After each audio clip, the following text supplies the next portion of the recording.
Fate will unwind as it must. Beowulf, 8th through 11th century. In context, focus, Anglo-Saxon literature. Before, 7th century CE. Caedmon, a shepherd monk at Whitby Alley, writes a hymn that is the first known example of a poem in Old English. Circa 8th century CE. Fragments of runic inscription carved on the Ruthwell Cross, now in Scotland but once part of the Kingdom of Northumbria, are lines from a poem now known as The Dream of the Rood, which blends warrior imagery with the crucifixion story. After. Circa 1000. The epic poem Waldeer is transcribed. Only 2 fragments have survived, but they offer insights into the Anglo-Saxon warrior ideal. 10th century. Benedictine monks compile an anthology of Anglo-Saxon poetry now known as the Exeter Book. Although academic opinions differ about the exact date Beowulf was written, it is the earliest Anglo-Saxon epic poem to survive in its entirety. It is told in the language now known as Old English or Anglo-Saxon, which developed from the Germanic languages brought over to Britain by Scandinavian invaders and remained the common language until the Norman conquest in 1066. Old English was widely spoken in England and southern Scotland from the 5th century, but written literature in the vernacular only emerged gradually. During the 7th century, Britain underwent conversion to Christianity. Latin was the language of the literate classes and used in the Christian monasteries and abbeys where manuscripts were created. But by the reign of King Alfred, reigned 871 to 899, Old English translations of Christian Latin texts were appearing alongside original texts. Each of us must expect an end of living in this world. Let him who may win glory before death, for that is best at last for the departed warrior. Beowulf. An oral tradition.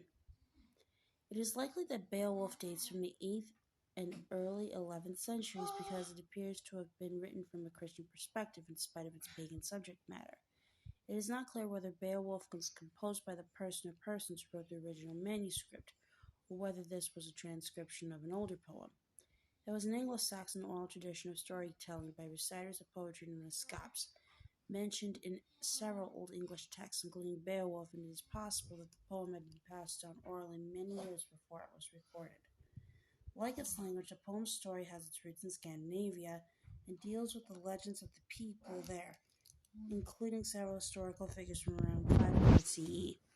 It tells the lives and exploits of a Geatish warrior, Beowulf, who comes to the aid of Hrothgar, king of the Danes, to rid the land of the monster Grendel and then Grendel's mother. Beowulf progresses from a brash young adventurer to become a respected king of the Geats, following Hrothgar's advice to incline not to arrogance, famous warrior.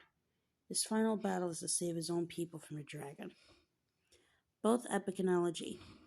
In addition to the story of a monster-slaying hero and the battle of good and evil, the poem deals with themes of loyalty and brotherly love, the ephemeral quality of life and the danger of pride and arrogance in the face of humanity's inevitable doom. The English writer and scholar J.R.R. Tolkien argued that Beowulf is as much an elegy as an epic, mournful as well as heroic, not just a lament for the death of the eponymous hero, but also a nostalgic elegy for a dying way of life and of our struggles against fate. Although the manuscript of Beowulf was preserved in the late 10th or early 11th century Nowell Codex, it was regarded as simply a historical artifact till the 19th century when the first translations into modern English were made. Not until the 20th century, largely due to Tolkien's championing of the work, was its literary merit recognized. Beowulf has now been translated countless times into many languages, and in addition to its popularity in its own right, the poem has influenced much recent fantasy literature. Poetry in Old English. Beowulf is in the form of an epic poem, 3,182 lines long, in a declamatory, forcefully expressed style and using idiosyncratic Anglo-Saxon poetic devices. Most strikingly, unlike the rhythm schemes of modern verse, Old English poetry is typically written in the form of alliterative verse. Each line is divided into 2 halves which are linked not by the rhyming of the ends of words, but by the similar sounds of the beginnings of words or syllables.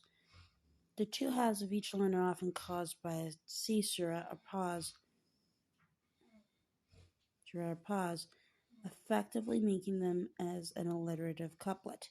Another feature is a metaphorical device known as a kenning, a figurative compound word in place of a less poetic single word, such as Hilniger, battle serpent for arrow. Devices such as these pose problems for the translator into modern English, especially given the richness of allusion in Old English.